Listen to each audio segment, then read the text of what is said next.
Mga idol, kahit man nakapagtala si Jamal Murray ng 17 points sa Denver Nuggets sa Game 1 laban sa Minnesota Timberwolves, nagawa lamang nga niya ang lahat ng mga ito sa second half na.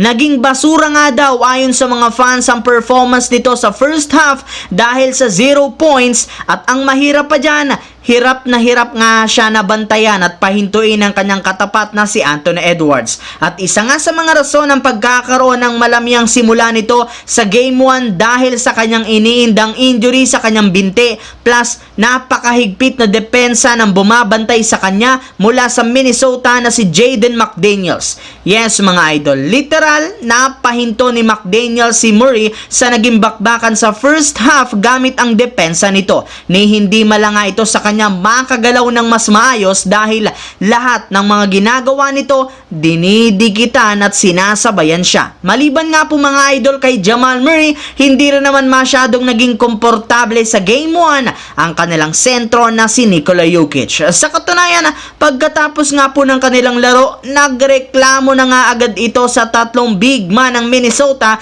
na sina Naz Reid, Rudy Gobert at Karl Anthony Towns since masyado nga siyang pinahirapan sa ilalim ng basket. Sa katunayan, hindi nga kagaya ng mga nagdaang laro ng Denver, sila naman ngayon ang na-out rebound ng kanilang kalaban. Hindi rin naman maayos na nagagawa ni Nikola Jokic ang kanilang ginagawang play noon gaya ng mga pick and roll nilang tatlo nina Jamal Murray at Aaron Gordon. Pahirapan sumalaksak sa ilalim ng basket since 2 hanggang 3 malalaking player ang sumasalubong sa kanya. Kaya mas gusto na lamang nga po ni Nikola Jokic na i-clone nga daw ang kanyang sarili upang sa ganon magkaroon siya ng katulong sa ilalim. At dahil nga po mga idol sa ginagawang ito ng Minnesota Timberwolves kay Nikola Jokic at sa buong Denver Nuggets na ikumpara ang binuong big lineup ng Los Angeles Lakers taong 2020 kung saan bukod ka sa meron silang 3 big man na sina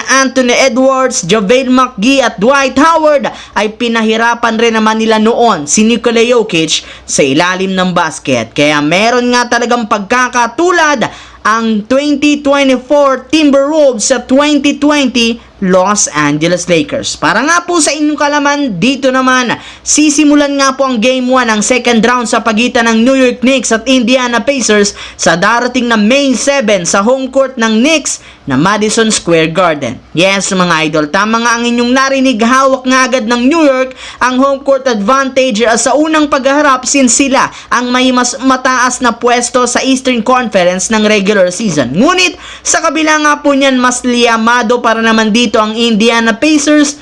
Mas kumpleto ang kanilang lineup kumpara sa Knicks na mawawalan muli ng dalawang scorer na sina Bojan Bogdanovic at Julius Randle na parehong nagtamo ng season-ending injury. Kaya posibleng mahirapan sila na makipagsaban yan sa Indiana Pacers na merong mabilis na scoring pace sa playoffs. Kaya kailangan nga po ng Knicks na pabagali ng konti ang kanilang laban gamit ang kanilang depensa kung gusto man nilang manalo.